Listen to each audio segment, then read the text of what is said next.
Stigma stands in the way of everything. People don't talk about it, we don't hear about it, it stays out of the sight, and nothing gets done. And it lets the legislators ignore it, everybody ignores it. Research is showing that mental illness is on the rise in young adults. 1 in 5 people will suffer from a mental illness in their lifetime. Stigmas surrounding mental illness make it difficult to have these conversations that are necessary to deal with it.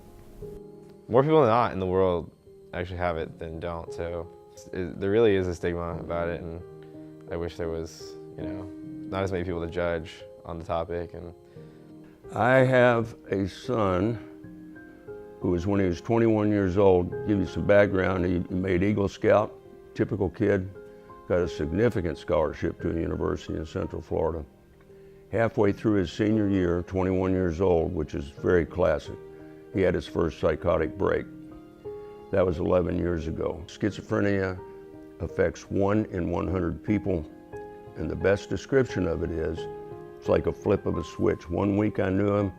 After his break and I went to pick him up, I didn't know who he was, and we never got him back. He'll never be the same. With the age groups, 25 to 34, it's the second leading cause of death, suicides.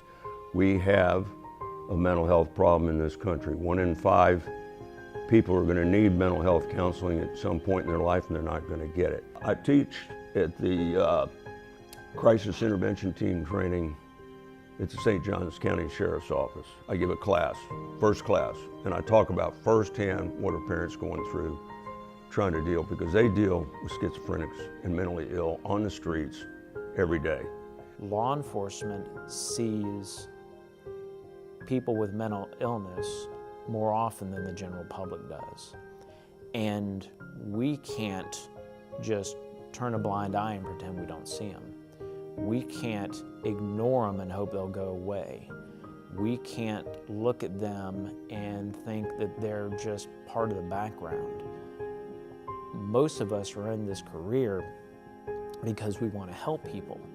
And when we see the mentally ill, we want to try to get them help, because we understand that although some people would prefer to live with their illness and live with it untreated, a majority of them would like to get treatment and like to get help. Until we get past the stigma, people being afraid to talk about it, those facts aren't going to come out, and that's why I talk about it. I don't enjoy talking about it. These interviews aren't fun, but they need to be done. They're necessary. The press is necessary to get involved with this, the media.